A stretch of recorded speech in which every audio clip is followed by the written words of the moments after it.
ஆயிடுச்சு. நாளைக்கு பார்த்து உன்னை இன்னைக்கு தான் வீட்டுக்கு கொடுத்து அன்னைக்கு பார்த்து இந்த ஆள் கொலை பண்ணி இருப்பேன் ஆள் உட்கார்ந்துட்டு இருக்கானே சத்து நீ நானே துக்க மாட்டேனே நானே. சரி பயப்படாதடா. அங்கிள் கேட்டார்னா உன்கிட்ட நோட்ஸ் வாங்கிட்டு போக வந்தேன்னு சொல்றேன். நம்ப மாட்டேறமையா? நம்ப மாட்டேன். நான் படிக்கணும்னு சொல்ல சத்தியமா நம்ப மாட்டேன். சரிடா ஒரு 5 நிமிஷம் ஃப்ரெண்ட்லியா பேசிட்டு போ வந்தேன்னு சொல்றேன். கொன்றுவாரு ரம்யா, கொன்றுவாரு. இப்பெல்லாம் நீ போய் பேசணும்னு வச்சுக்கோ, என்ன சத்தியமா கொன்றுவாரு. இன்னைக்கு இந்த ஆள் கிட்ட அடி வாங்கி சாப்பிடுறதுக்கு பதிலா இந்த இடத்துல சூசைட் பண்ண போறேன் நான். என்னடா பெனாத்ர? இது பெனாத்ரனா? எங்க அப்பா வந்து என்ன பொறுப்பு எடுக்க போறான் பெனாத்ரன்ற. ஐயோ அந்த ஆள் ஒவ்வொரு அடியும் எப்படி இருக்கும் தெரியுமா? இடி மாதிரி இருக்கும். உனக்கு சொன்னாலும் புரியாதே. நான் என்ன பண்ணுவேன்? பட்டாதானே உனக்கு தெரியும். சரி இப்ப என்ன பண்ண சொல்ற? நீ ஒண்ணு பண்ண வேண்டாம் ரம்யா. நீ ஒண்ணுமே பண்ண வேணாம்.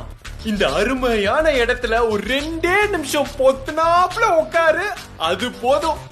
ரம்யா ப்ளீஸ் ரம்யா, ஏன் இப்படிலாம் பண்ற? பாடி.